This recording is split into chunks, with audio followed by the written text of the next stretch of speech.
Okay, today's daf is Shabbat daf Kuf Dalid. We're going to start at the very bottom. We're continuing with Kotev on Shabbat, writing on Shabbat, and the significance of letters. As we saw yesterday, in order to learn about letters, we'll see this a few times today, they're going to learn from the laws of writing a Sefer Torah. So that's where we ended. We were talking about the fact that if you write Shem Mishimon, when you write the letter Mem in Shimon, it's a Mem that's written in the middle of a word. But it actually comes out to read like Shem, even though you didn't write actually a Mem Sofit, the Mem that's used at the end of a word. So Rav Chisda had said from here that Zot Omeret Satum Va'asao Patuach Kasher. What does this teach you? That if it's true for writing, that if you wrote Shem Mishimon, you'd be obligated on Shabbat, even though the Shem doesn't have a Mem Sofit in it, then if you're writing in a Sefer Torah and you write accidentally a regular Mem instead of an ending Mem, a Mem Sofit, then your Sefer Torah is good. To that we brought a Braita, which seemed to say that is not the case, because it said if you write the wrong letter, it's a problem. And we answered by saying, and that's where we ended yesterday, that he must hold, Rav Chisda must hold like the Braita, like the opinion in the Braita, like 3 lines from the bottom now of Kaf Gimel Amud Bet, Rabbi Yehuda ben Betera, who basically makes this drasha in order to find a source for the water libations they did on Sukkot in the Torah. He darshaned the letter Mem at the end of the word Niskehem. At the beginning, there was an extra Mem and an extra Yud and an extra Mem, which read out the word Mayim. And how did he spell Mayim? Mem Sofit, Yud Mem Sofit, right? With an ending Mem at the beginning of the word. So what do you see from here? That it must be that you can interchange them. Now notice though, the interchanging is the opposite direction, because he takes a Mem Sofit and reads it as a regular Mem. And Rav Chisda was talking about the opposite, right? So the Gemara basically said that just like, okay, second to last line of Kuf Gimel Amud Bet, Umida Patuach V'asao Satum Kasher, since you would now have this Mem Sofit that's going to count as a regular Mem, and that should be Kasher. Now, by the way, he's not talking about laws of writing in a Sefer Torah. He's just taking something that was a word in a Torah and darshaning it as if it was a Mem in the beginning of the word. But let's just assume you could do that. So we say, also, Nami, Satum V'asao Patuach Kasher. We can go the reverse direction. This is what the Gemara is going to have a question about. Mi Dami, are these really similar? Patuach V'asao Satum, Iluye Kama Aleleim. From here, we're going to get off on a whole long tangent about how the letters came about, what's the significance of the letters. And they basically say that a Mem Sofit is a better letter than a Mem in the middle of the word. Therefore, we could see that you would take a Mem Sofit, which has a higher status. In a minute, we're going to see why does it have a higher status. Has a higher status and make it work like a lower status word. But would you say that if you're supposed to have a Mem Sofit in a word in the Torah and you wrote it as a regular Mem, which is what we said about the Shem Mishimon, that would work? How could that possibly be? Da Amar Rav Chisda, Mem v'samach shebeluchot b'neis hayu omdim. Rav Chisda said, this is the same Rav Chisda, who said that you could switch it. He said that the Mem and the Samach and the Luchot were standing miraculously. We're going to see this inside later, but I already have to explain what this means. What it means is that the tablets were what we call Charut Mishnei Tzaddim. They were carved, the words, we always think of the Luchot as a tablet, with the words etched into the tablet. But now we're going to learn that the words, according to Rav Chisda, they were etched all the way. The whole thing was open on both sides. So you could see the letters on both sides of the Luchot. Now, you're going to have a problem with the letter Mem and Samach, because what happens if you cut them out entirely? Well, the whole middle part is going to fall out also because they're round. It's a circle or a square shape. So the whole section in the middle is going to fall out of the Luchot. So came Rav Chisda, he said, so far we don't yet really understand what this has to do with, that the Mem Sofit was a higher status letter. We'll get to it soon. But number one, you could say it's higher status because this miracle happened with them. But I don't think that's really what they mean in the end. So now they're going to say that they basically stood miraculously. Okay, somehow that middle piece, even though it was detached from the Luchot entirely, actually stood by miracle in the middle of the tablets. So they say, Ela satum v'asao patuach girue kamegarele. But if you were supposed to put a Mem Sofit and instead you put a Mem from the middle of the word, that is actually going to lower the status, and therefore, how could, even if you hold by Rabbi Yehuda ben Betera, where he took a Mem Sofit and he said we can read it also as a regular Mem, he would only do it in that direction. He wouldn't necessarily do it in the other direction. How do we know this? Why is it worse? To Amar Rabbi Yirmiyah, v'itema Rabbi Chia bar Abba, either Rabbi Yirmiyah or Rabbi Chia bar Abba said this. Mansipach, okay, these are the 5 letters that have special ending letters. They're different in the middle of the word or different at the end of the word. Mem, Nun, Sadi, Pei, Kaf. Sofim Amarum.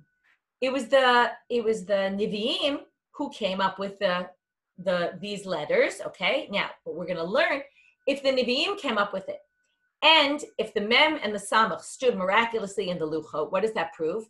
Which one came first? Which one existed in the time of the Luchot before we got to the prophets? Obviously, the Mem Sofi was first. You might have thought Mansipach means they came up with the ending form. No, it's the opposite. The end form was the original form. Later, they came up with the middle form.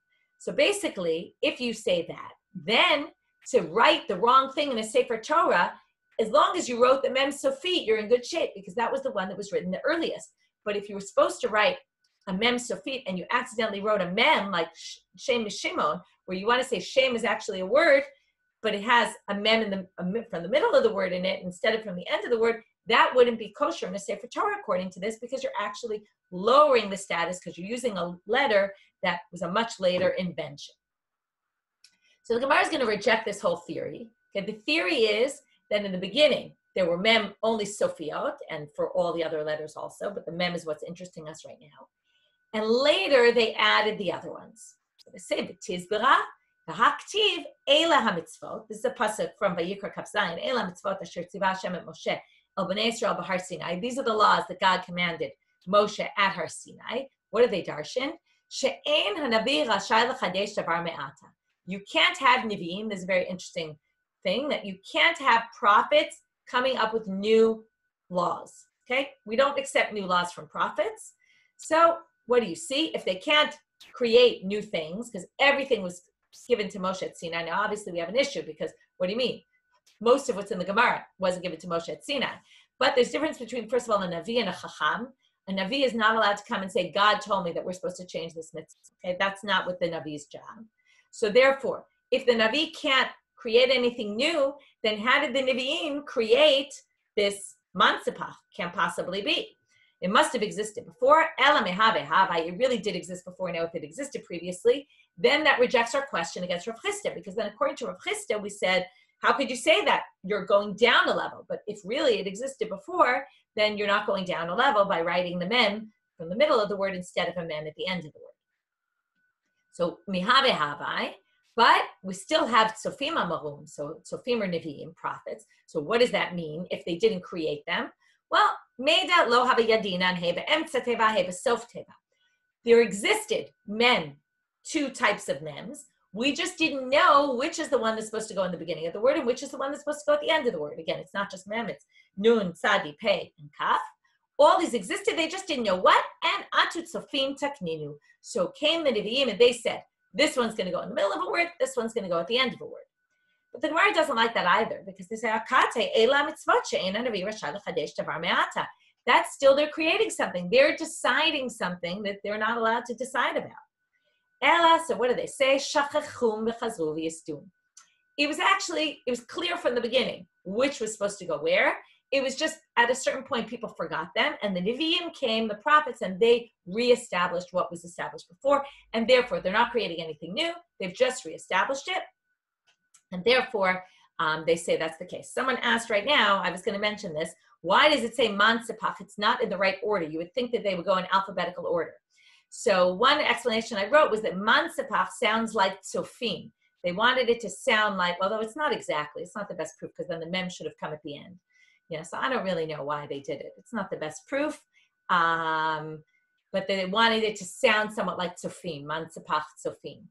But it doesn't really make sense because the Mem should be at the end, so I don't really know why they said it like this. Sometimes when they come up with an acronym, they come up with the way that's the easiest way to say it, right? Like we talked about before, the 7 liquids that you can, that are machshir lekabel tumah, that cause things to be susceptible to impurity. It's called yad shachat dam. It just reads well. I mean, there it actually forms words.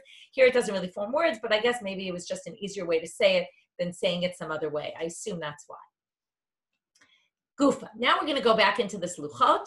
Amar Rav Chisda mem v'samach shebeluchot b'neis hayom din. Now we're going to have the explanation, even though I kind of explained it. You could read it on both sides, right? Imagine if it was a tablet and it was just etched in one side, you wouldn't be able to read it from the back. But since they were etched in on both sides, the whole thing was carved out entirely. Therefore, you were able to see it on both sides. And here he describes how, in case you didn't really understand, Kigon, because it's not really Nikrami Bachutz. If you read it on the opposite side, you read it in the opposite order, right? You would read the letters come out opposite because of the way it appears. So he tells you, Kigon Nivuv Buban. If it was the word Nivuv, then on the back side, you would see Buban. Or Behal Rahav. Okay, it should be flipped here. Saru Viras. It's very strange, and also another good question. If you know, number one question we don't really have a good answer for is Man Sepach, why it's in that order. Number two, why he chooses words that are not in the 10 Commandments. You would think if he's talking about the 10 Commandments, he would pick a word that's in the 10 Commandments. Why he chooses random words, I'm not really sure. The Mepharshim ask about this, they give answers, but I didn't find a convincing answer yet. Amrle Rabban on the Rabbi Yeshua ben Levi. Now we have an interesting line here, and this is going to get off on a very long tangent about darshaning all the letters. Atu dardike ha'ina lebe midrasha. So the rabbis go to Rabbi Yeshua ben Levi and they say, the young students in the Beit Midrash, okay, the kids, came to the Beit Midrash today, va'amre mile da'afilu b'imei Yoshua ben Nun lo itmar kabatayu. They said something that from the days of Yoshua ben Nun, or even in the days of Yoshua ben Nun, was never said anything like this. Okay, a few strange things about this Yoshua ben Nun before we get to it. First of all, just this thing, it made me think about the Little Prince, and they talk about in the Little Prince how children have a much better sense of imagination than grown-ups, right? The first scene there with the boa constrictor, and they basically say that, you know, the whole idea there is that the children have a lot more imagination, and maybe that's the idea here, that the children came to the Beit Midrash and said something that nobody else ever saw, because children have this great sense of imagination. Why Yoshua ben Nun? So the first thing to note about Yoshua ben Nun, if you have a text of Gemara in front of you, the Nun is written with a chupchik, with one, like in a, what's the word, a quote, a sign of quotes, like Nun Vav with the chupchik and the Nun, which is very strange because the name is Yoshua ben Nun. Usually that's an abbreviation for something. Or Nun is actually a letter of the alphabet. So maybe they're making a play here. And when you write letters of the alphabet, you always write it with the chupchik. So maybe that's why they're using Yoshua ben Nun. Because why wouldn't they say from the times of Moshe? Why would they say from the times of Yoshua? So maybe they're trying to say because his name is like the Nun, and that's why maybe they made reference to it. Another thing they say, well, maybe because Yoshua ben Nun was the beginning of Torah Shabbal Peh. Really, Moshe was giving the Torah from Sinai, and he got everything from Sinai, but Yoshua started darshaning, and maybe that's why they're talking about the world of Drashot started in his time. Some people say because it was said about him, Vagita bo yomam v'layla, because he learned Torah day and night, or lo yamush mipia oel, right, yomam v'layla, he never left the oel, yomam v'layla, so because of that. Anyway, it's a good question why it's Yoshua ben Nun, right? Often the question's much better than the answer. So now what did they say? And here comes our long drasha. First, they darshan all the letters and the names of the letters. Aleph Bet, which means Aleph Bina, learn Torah well. Okay, learn and delve into the depths of Torah. Gimel Dalid, Gimel Dalim, do good things for poor people.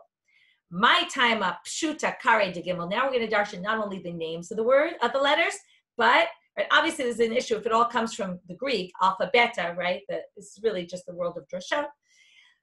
Now they're going to darshan the form of the letters. So my time a kare de gimel legabe dalid, the gimel of the okay, if you have the Koran, they have good, they show the letters very well. I'll kind of show you on the screen here. Right, the gimel, the leg of the gimel is kind of kicking the dalid. Okay, so why is that? Because they say delim sele nafshe. Sorry, my time. Did I read pshuta kare de? Oh, sorry, I skipped. Sorry, my time of pshuta kare de gimel legabe dalid. Why is the leg of the gimel sticking out toward the dalid? Shekain darko shel gomer chasadim larutz achar dalim. He's running to catch the poor people to help them. My time of pshuta kare de dalid legabe gimel. The dalid has this part that sticks out, right? That's the difference between a dalid and a resh. That the part of that dalid sticks out, jutting out toward the gimel. Delim sele nafshe, because the poor person makes himself found by the wealthier person. So he kind of juts himself out to be closer to be found easily. Okay, my time a mahadar ape de dalami gimel. Now look at the gimel. The gimel is running toward the dalid, but the dalid is running kind of facing in the other direction, away from the gimel. So that's delete lebetzine ki hechi delo lechsaf mine. This is because you're supposed to give in a tsanua manner so that he's not embarrassed by you, right? His face turns away so that he doesn't look embarrassed when he gets stuck from you. So we're learning all sorts of important midot, right? The importance of learning Torah and delving into depth, the importance of helping poor people and the way how you should help them. You should run after it. You should not embarrass them. Hey Vav, Zeh Shmo Shel HaKadosh Baruch Hu. Okay, Hey Vav, sign of God's name. Zayin Chet Tet Yud Kaf Lamed. Im Ata Oseken, if you do so now go back to HaKadosh Baruch Hu, the Hey Vav. So if you do the first two things we said, then God will Zayin, Zanotcha, Chen, Chanotcha, Tet Meitiv Lecha. Okay, God will both sustain you, show his, shine his face upon you, or, right, how would you say chen? He gives his chen to you. I can't remember the word, how to define it, but Meitiv Lecha, he will bestow goodness upon you. Yud, Noten Lecha Yerusha, he will give you Nachala, Yerusha. Right, what's the word? Inheritance. V'kosher Lecha Keter, Kaf is he'll put a crown on you. La'olam haba, lamed is for the future, for olam haba. Mem ptucha, mem stuma. What's the mem ptucha, mem satum? Again, this is the middle letter and the closed letter. Ma'amar patuach, ma'amar satum. There's some things in the Torah that are open and very easily understandable, and there are other things that are very hard to understand, like the Ma'aseh Merkavah that we've learned about in the image in the heavens in Sefer Yechezkel. Nun kfufa, nun pshuta. Okay, nun again has.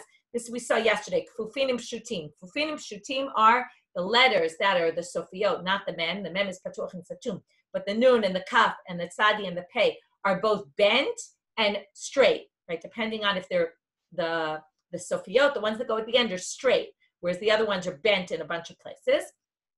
So why Nun bent and Nun straight? Ne'eman Kafuf, Ne'eman Pashut. This means, okay, there's a few different explanations, but let's go with one. If you go with God in a way where you bow your head down, meaning you look at yourself as if, right, you're humble, then Ne'eman Pashut, in the end, you'll be standing up straight in the Olam Haba. Samach Ayin, Smoch Aniyim. Now, this is very similar to Ozer Dalim, help poor people. So some people say, Lishna Achrina, it's not really repeating the same idea, but it's Simanim Asa. Samach Ayin, Simanim Asa. This is all these Simanim in the Gemara where we have ways to remember. Often they'll say before there's a list of 5 things, so they'll give you simanim to remember what those 5 things are. Simanim asa b'Torah uknei ota. Okay, this is a good way. You'll remember the Torah if you use the simanim. Pei kfufa, pei pshuta. So again, big middle of the word and end of the word. Pe patuach, pe satum. Okay, what does this mean? This is a great line, right? Sometimes you're supposed to open your mouth and say something, and there's other times where you're much better off keeping your mouth shut. Right, for example, in a Beit Avel, that's a good example, right? You go to a Shiva home, if you don't have anything good to say, right, sometimes better to just keep quiet, or you might say the wrong thing. Sadi kfufa, but sadi pshuta. Okay, again, sadi has both. Why? Tzadik kafuf, tzadik pashut. Okay, tzadik again bows himself, and ultimately he'll be raised up. So the Gemara says, Hainu ne'eman kafuf ne'eman pashut. It's the same thing. Why do you say both? Hosif la kachuf kfifa kfipato. This means an extra. All the more, it'll be even more bent. Mikanshin it's not Torah b'manod rosh. From here you learn the Torah was given with great gravity, meaning that when it comes to the Torah, you have to really lower yourself even more.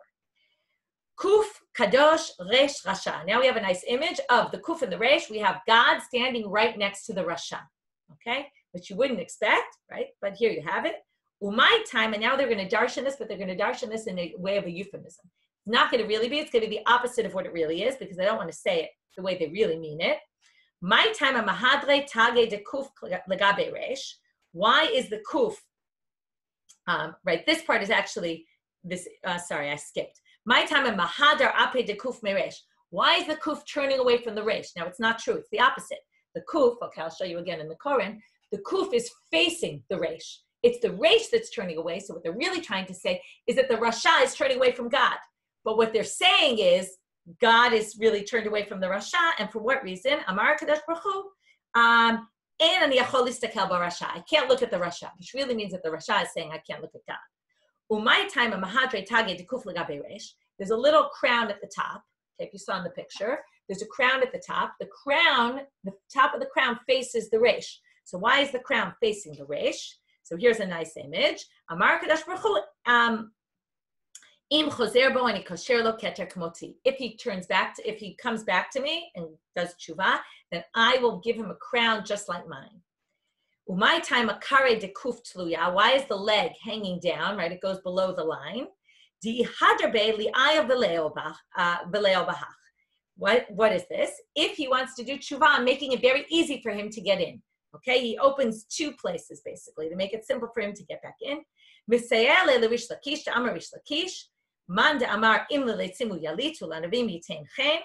Bali tama potchim lo, bali ter masayinoto. What do they do with this pasuk? If you go with leitzim in the bad way, then he will be melitz. In other words, you will go that way. God will help you. Ulanavim yitain chen, but God will give his grace to the humble. So what does that mean? If you want to go in a bad way, God will let you. And God's not going to stop you. You have free choice. This is all about free choice. You have free choice. But bali taher, but if you want to come back in, God will help you. So God basically made these two entrance ways to make it very easy to get back in. I assume, by the way, that because it's hanging down, it kind of, if you think about it, if the Rasha is trying to get away, right, the bottom line kind of helps you get back in. So it allows you, it makes it easier for you. Shin shekel, taf emet. Okay, shin is a sign for lying, and taf is a sign for truth. Okay, now again, okay, my time a sheker mekarvan mile, emet meracha kamile. So if you look in the Koran, they show you the letters. There's a lot more space between, or again, I'm not exactly sure, but I guess because the shin juts out toward the kuf, somehow they view the sheker letters as closer together and the emet words are farther apart. That's the first difference between them. So why is that? There's a very sad line. Kushta shikra shachiach, kushta lo shachiach. It's much more common to find people not telling the truth than it is to find people telling the truth. Umay time a shikra achad karekai, the emet milabim libune. But look at the letters. Sheker, all the letters of sheker stand on one leg. Okay, this is the way you write them in the Torah. The sheker, the shin has a point at the bottom. The kuf also is very unstable because it's on this one point all the way at the bottom, and the resh is also on one leg. But the emet, all those letters have two legs basically, so they're much more stable. So you can see where they're going with this.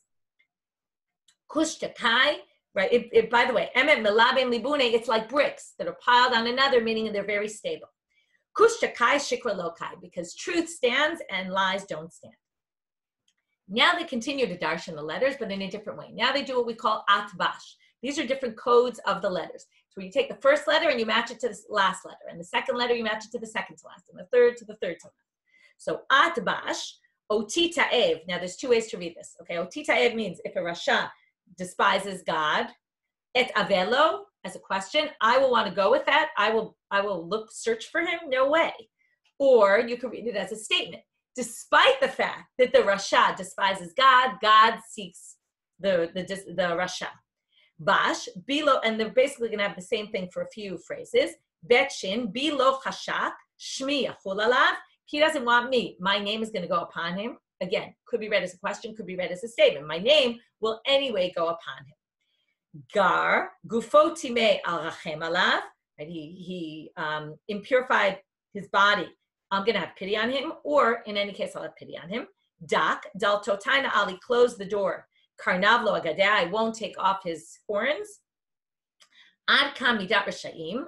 Okay, so the first four were bad people, evil people. Aval midat tzadikim, now we're going to do it in a way for the tzadikim. Atbash, im atabosh, gardak. Okay, atbash is im ata, right? This is a little different. It's not saying each letter is a word. It's at is a word, ata, bash is a word, bosh. Gardak, you will live up, if you're embarrassed, meaning really you humble yourself. Gardak, you will live up in the heavens. Okay, in the shamayim. Imatau sekain gor b'dok, you'll live in the heavens. Hatz vaf, okay, hey and chet often switch around here. So they use the hey as a chet. Chatzitza havu beinach la'af. There'll be a separation between the anger of God and you if you're a good person.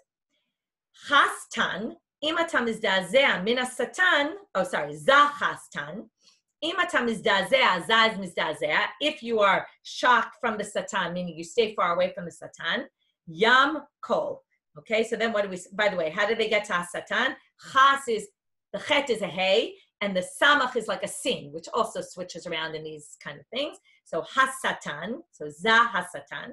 Yam kol. So now what will happen? Well, Amar Sarshal Gehenom, here we start to get the Yam kol is a reference to the words of the Sarshal Gehenom that he says before God. Ribono shel olam, layam kol. I want to put everybody into the sea. And then God responds, Amar Kadosh Baruch Hu, and now he responds because we already finished. So now how does he respond? We finished the At Bashir. Now we have a different code. The code is skip every 7 letters. Okay, so Achas, Bita, you start with Aleph and then you skip. Then you get to Bita, okay, you skip again. You start from Bet and you get to Tet. Achas, Bita, Gif. Ani chas alehem mipnei shaba'ato b'gif. No, you can't have them and you can't destroy them because I will have pity on them because they kicked away adultery. Dechatz, what is dechatz a reference to? Dakim hem, they're pure. Kaimim hem, they're honest. Tzadikim hem, they're tzadikim. Halak, okay, again, the hey and chet switch, so you're going to have chelek. Ein lecha chelek behem, you have no place, you can't have them. Umirazan shat. So now what's mirazan shat? Amar gehenom lifnei fanav. So now again we go back to hell is talking to God. But I need sustenance. Give me some people. I need the all of humankind, all the sons of Shet, the son of Noach. Amar le, al bam gandas. Okay, another code. Al is aleph to lamed to the middle, bet to mem, gimel to nun, dalet to samach. Lehechan olicham. Okay, so al means, first he says, no, I won't give them to you. Bam gandas, which is, where will I send them to? La'an olichem, lehechan olichem, legan hadas. I am sending them to Gan Hadas, which is another word for Gan Eden. Ha-vath, amar yenom lefnei HaKadosh Baruch Hu, ribono shel olam, ayef anochi, I'm tired, I need someone. Give me somebody to help me. Zatzchak. So what does he say to them? Halalu zar'o shel Yitzchak. Remember we had that whole story about who's the one who's going to save them? Is it Avram? Is it Yitzchak? It's Yaakov. And in the end we said Yitzchak's the only one. So he says these are the people of the descendants of Yitzchak. Tar yash kat. Tar yeshli kitot shel avdei kochavim shani noten lecha. Fine, you want somebody? I'll give you the pagan worshipers. I'm going to keep the Jewish people. You can't have them. And this is all referenced in the Aleph Bet and codes of the Aleph Bet. Okay, this is you call kind of cute, right? It's understanding these words. And again, to our modern eye, it's hard to really understand, but I think they really had this understanding of codes and letters and gematria and all that was this whole world that we have a less of an understanding about. Okay, I just want to, reading in the chat, someone wrote about the letters of Emet are far apart because the Aleph is the first letter. Oh, that's what it is. I see. It's the distance in the Aleph Bet, that the Aleph and Taf are the last letters and Emet is the middle, whereas the letters of Sheker are consecutive but out of order. I see. That's what it is. Thank you for correcting me. Okay. Moving on now to the next Mishnah. HaKotev shtei otiot be'helem echad chayav. We're now going to get into all the basics of writing. Number 1, how many letters? So we just said shtei otiot, 2 letters it has to be. Now the question is, what is it written with? What is it written on? How far apart can they be? All different issues about writing. So we're going to have a list, and I charted this all out. Of the first are going to be all things that you're obligated, that you would have to, you're obligated by Torah law, you'd have to bring a sin offering if you did it for shogeg, versus all the kinds where you're going to be patur, which again means you're not allowed to do this, but it's only forbidden by rabbinic law, and you wouldn't have to bring a sacrifice. So if you write shtei otiot be'helem echad, remember what helem echad means? It means you didn't know it was Shabbat, or you didn't know it was forbidden to write. You wrote your 2 letters and then you find out. Helem echad means you wrote your 2 letters within one time frame in the sense that you only found out later that it was forbidden. If you found out in the middle, that's what we would call about yesh yediah lechatzi shiur or ein yediah lechatzi shiur, something we learned just recently. So if you write 2 letters be'helem echad, you're chayav. That's your classic case of being obligated. Katav b'dio, now we're going to talk about what did you write with. Gio is ink. Sam sikra kumus v'kankanton. We're going to talk later in the Gemara, they're going to ask, because again, this is classic. The people in the Gemara didn't know what the wording they used in the Mishnah, so they're going to ask and explain it. And again, we're not going to necessarily understand everything that the people in the Gemara are talking about, but we'll try. Ubechol davar shehu roshem. Anything that lasts, okay, that puts its imprint. Al shnei kotlei zaviyot. If you put it on 2 corners, 2 different walls, but in the corner, okay, where they can be read together. Al shnei luchei pinkas. If you write it on 2 boards of a notepad type thing, again, their notepads weren't like our notepads, and they could be read together, then you're going to be chayav. Hakotev al besaro chayav. You might have thought you write on your right? People write often on their hands to remember something. It doesn't really last, but yet they say this you be chayav. Rashi says if you write with ink, it would have to be with ink with something that is long-lasting, not with something that could rub off very easily. Hamisaret al basaro, if you etch it into your skin. Rabbi Eliezer mechayev chatat v'chachamim potrin. Okay, Rabbi Eliezer says you're obligated by Torah law. Chachamim say you're not. It's not forbidden by the Torah. We're going to have something very interesting with this when we get to the Gemara. Katav bin mashkin b'mei perot ba'avak derachim ba'avak hasofrim ubechol davar she'eino mitkayem. Let's start from the end. If you write with anything that doesn't last, patur. Okay, this is classic for Shabbat. In order for it to be considered melechet machshev, it has to be something that's going to last. So if you write with the following things, let's go through them. You write with fruit juice. Okay, it's got color, but it's not going to really last. If you write with avak drachim, with the dirt from the ground, this is interesting. So theoretically, you could take dirt from the ground and kind of, it'll make, it has color to it. But Rashi brings a different explanation, which to me doesn't sound like the pshat, because it sounds like in this list, and if we continue on, you'll see why, it's talking about substances you're using for writing. So the next is avak hasofrim, which is the extra stuff left at the bottom of your ink. Okay, there's some powdery stuff left. Or anything that's eino mitkayem. It sounds like you're using something that's eino mitkayem, but Rashi brings a second answer, and he says maybe it means avak drachim be'etzba'o sarat kemo otiot ba'afar naguv. Right? When I used to go to the beach as a kid, we always used to write on the sand. So that would be forbidden to do on Shabbat. According to this, it would only be forbidden by rabbinic law because it's not lasting. And avak drachim maybe means you wrote not with, the bet could not necessarily mean with avak drachim, but on avak drachim, okay? On the dirt in the road, you etched out your name or anything. Next exemption, la'achar yado, if you use the back of your hand to write with, biraglo, you use your leg, bipiv, use your mouth, or b'marpeko, or your elbow. These are all atypical ways of writing. Katav ot echad samuch l'chtav, b'chtav al gabei ktav, okay? All these cases are exempt by Torah law. If you write, let's say there was already a letter in existence from before Shabbat. It was just one letter. Let's say it was a shin. And you put a mem right next to it. And then with that, you wrote the name Shem. Would you be obligated? Because it's true. You didn't write two letters, but you did form a word now with two letters by adding that one letter. So again, only by rabbinic law. Uchtav al gabei ktav, if you write on top of letters that were already written. It already said Shem, and you wrote on top of that Shem. Okay, you wouldn't be obligated by Torah law. Nitkaven lichtov chet v'katav shnei zayin. Okay, for this you need to know what a chet looks like in the Torah. I'll show you in the Koran. The chet is not like our chet. Our chet is a straight line at the top. But if you look here, if you're looking on the video, you can see that the chet goes up in the middle. We're going to call it in the Gemara later. It has a gog. It has a roof. Okay, it kind of has a roof is always triangular, so it goes straight, and then right in the center it goes up. So imagine. Right? A chet could be like two zayins together, really, with that, right? If you separated them, that's what it would be. So if you meant to write a chet and it accidentally came out as two zayins, again, since you were only intending to write one letter, but you ended up with a bit of a separation in the middle, and you ended up with two letters, that's not considered writing two letters because you really only meant to write one. Achat ba'aretz ve'achat b'korah. Now, in this case, you can't read them both at the same time. You wrote one on the floor and one on the ceiling. Katav al shnei kotlei habayit, if you wrote on two different walls. Al shnei dapei pinkas, on two different notepads, ve'ein nehegim zeim zem, they can't be read together. Patur, you're exempt. Katav ot echad notrikon, this is an interesting one. If you write resh chupchik, right, with a little apostrophe there. So what does that mean? That means Rebbe. So the question is, did you write the word Rebbe? Because everybody knows that you wrote the word Rebbe, which means that even though you wrote one letter, it actually means more than one letter. It means a whole word. So are you obligated? Rabbi Yeshua ben Betera Machayev v'chachamim potchim. There's a debate about it. And there's even a debate within this debate among the Rishonim.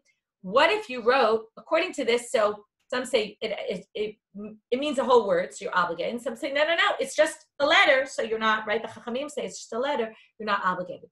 What would the rabbis say if you wrote an abbreviation that was two letters long? Now, in that case, you wrote two letters, and you're obligated if you write two letters. Or maybe the rabbis say, no, you didn't write a whole word, so you're not obligated because it's only symbolic of a whole word, but it's not actually a whole word. So there's debate what they would say if it were two letters, two-letter notrikon. Now the Gemara is going to start off, and what's interesting is when it talks about get, they also talk about when you write a get, it's also a matter of what what can you write a get with? Because again, it also has to last. So first they're going to quote they're going to explain what all these things are. And these substances were also mentioned by Gitin. And then they're going to quote some sources about what you write a get with and bring them up here. Geo is juta. Okay, that doesn't really help us, but that means it's sut. Okay, that's what they use for their ink. Sam, sama. Okay, none of these really help us. Okay, but if you go with the Koran's translation, they explain sama is a yellow tinged arsenic. Sikra, amarabba babrachana, sakarta shma. Okay, it's called sakarta, which is a lead-based red paint. Again, I'm going with what it says in the Koran. Kumus, kuma. Okay, which comes from the sap of a tree. They say it's gum Arabic from the sap of a tree. Kan kanton, Amar Rabba Barachana, Amar Shmuel, Charta de Uchshafe. This is the black that the shoemaker uses to color the shoes black. Ubechol davar shehu roshem. So now, whenever you have this and anything that lasts, so it obviously comes to include something that wasn't already included. La tuye mai, what does this come to include? And here they're going to quote from Gitim, what it says there. Haditani Rabbi Chanina. If you write with the water that comes from this fruit called the tarya or gallnuts, that's apsa, kasher. Okay, those juices actually are, it's kasher for a get, which means that you'd be obligated for writing. It's considered something that lasts. Tani Rabbi Chia, katvo be'aval, which is with lead, b'shachol, with the soot, or b'shichor, which seems to be the shoemaker stuff, kasher. Okay, this was also a braita by get. Your get is going to be kosher, which means, again, you're going to be obligated for writing on Shabbat. Now we get to the best part of today's daf, at least I think so. And what's going to be more interesting about this is what doesn't appear in your text. It actually depends whether you have a regular Gemara in front of you or if you have the Koran. The Koran version actually put back the version that was taken out because of the censor. And part of this is taken out, and I quoted it to you. It's at the bottom of the first side of today's sheet. I quoted, first we'll read what it says in our Gemara, and then I'll read you the section that was taken out from after that.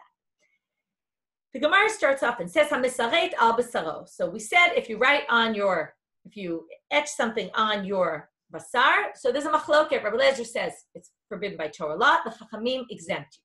So in this braita, there was a discussion between Rabbi Eliezer and the rabbis. Tanya, Amar lahem Rabbi Eliezer. Rabbi Eliezer, who said you're obligated, says to Chachamim, V'halo ben sitada. Okay, somebody named Ben Sitada. We'll see if he was soon, or maybe we won't, but we'll try.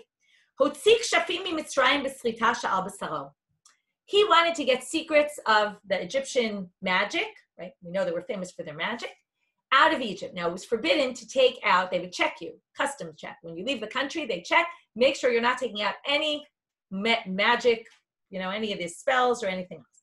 So what did he do? Instead of taking paper written, he basically wrote it he etched it into his arm so that it would, or somewhere on his body, so that he would have it. And with that, he got out of Egypt doing this. So you see, look, this is something that lasts. And therefore, why aren't you saying you'd be obligated? Amrulo, shoteh haya ve'em mevi'im ra'aya min hashotim. He was a fool, and we don't bring proofs from fools. That's their answer. And that's where the sugya ends according to the regular text of the Gemara. But there was more to this text than meets the eye. The Gemara asks, okay, and this was taken out because of the censor, Ben Sitada, Ben Pandira who?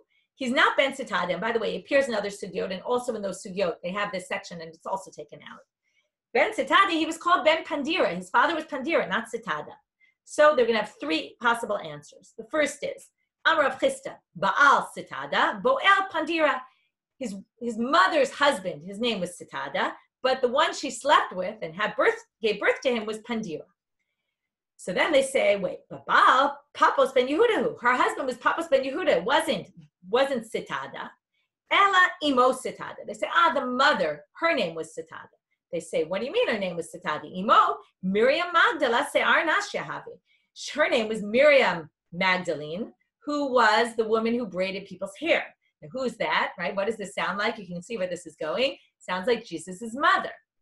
Ella keda'amre b'pupadita satatat dami ba'ala. She left her husband. That's what they say in Pupadita. That's why she was called Sitada. He was the son of Sitada. That's a reference to his mother who had left her husband and basically went off.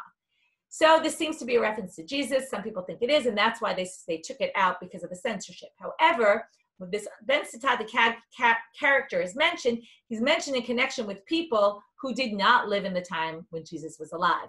and therefore many people say this is actually not Jesus, it's somebody else. But it's a very interesting section. Is this Jesus? Is it not? You can go look it up. There's lots to read about it. Okay, moving on. Katav ot echad samuch lachtav. We're now going to take the next few cases in the Mishnah, and for this I did a chart, and each time they're going to say, which is the Tana that says this? Because apparently all of these issues were, okay, so thank you, Carolyn, for saying that Mary Magdalene wasn't married. Jesus' mother, she was a different Mary. Okay, so there you have that. Someone asked, well, is this why we're not supposed to have tattoos, right? That also relates to the tattoo issue, although they don't really address it head on. Okay, in any case, let's move on. So so we're now going to say each of these cases was the subject of Tanaitic debate, and they're going to say, our Mishnah follows X's opinion or doesn't follow so-and-so's opinion. Man Tana, so who's the Tana who said if you added one letter to a letter that already existed, you would not be obligated by Torah law? Man Tana Amar Rav Huna de lo ke Rabbi Eliezer. De'i Rabbi Eliezer ha'amar achad al ha'arik chayav. Rabbi Eliezer holds that if you take something that was already in the middle of being sewn and you add one more strand to it, since it's already in existence, there's something of it in existence, you're actually going to be obligated for sewing one, which means that you'd also be obligated for adding one letter to a pre-existing letter. So therefore, it's not like Rabbi Eliezer. Katav al gabe katav. If you wrote on something that was already written, man Tana, who's the Tana? Amar Rav Chisda de lo ke Rabbi Yehuda de Tanya. It's not like Rabbi Yehuda because it says in the following Braita, Harei shaya tzarich lichtov et Hashem v'nitkaven lichtov Yehuda v'ta'a v'lo hitil bo dalid ma'avir alav kumus u'mekadsho. Here you have a strange case. Someone's supposed to write the name of God in the Torah, but they get confused for a minute and they intend to write the word Yehuda. Now, when you write the name of God, you have to have intent to write the name of God. So we started writing the word Yehuda. But when he wrote the word Yehuda, maybe this is like a Freudian slip kind of thing, he accidentally forgot the Dalid, and it came out as the name of God. So now he wrote the right thing, but he didn't have the right kavanah. So if he didn't put the Dalid in, ma'avir alav kumus u'mekadsho, according to Rabbi Yehuda, he just writes over what he already wrote, and in that way, he sanctifies this name of God. The Chachamim omrim, ein Hashem min hamuvchar. The rabbis disagree and say, now here it seems to be, ein Hashem min hamuvchar means this isn't a good way to do it. It seems the rabbis totally disagree with Rabbi Yehuda, but when they say ein Hashem min hamuvchar, they say, even according to you that you can technically do it, you really shouldn't be doing this. Okay, it's not the real proper kavanah. But in any case, what do you see here? Rabbi Yehuda thinks that writing on top of already pre-existing writing is writing. Here's further proof that we learn laws of writing from Hilchot Sefer Torah. So now we learn, according to Rabbi Yehuda, writing would count, which means you would be obligated on Shabbat, and therefore our Mishnah must not be like Rabbi Yehuda. Tana, katav ot echad b'shlima l'sefer. There's a braita that says if you write one letter and it becomes the last letter in the book, according to Rashi, we're only talking about Sifrei Kodesh, okay, not like a random book that you're writing as an author, but if it's a Sefer Kodesh, one of the Sifrei Tanakh, arag chut echad b'shlima l'beged, if you do the final sewing of the final weaving of a cloth or a shirt or something, you be chayav, even though you didn't do 2 stitches or you didn't do two letters. Man Tana, who's the Tana of this? Amar Rav Huna, Rabbi Eliezer. It must be Rabbi Eliezer who said chad al harik chayav.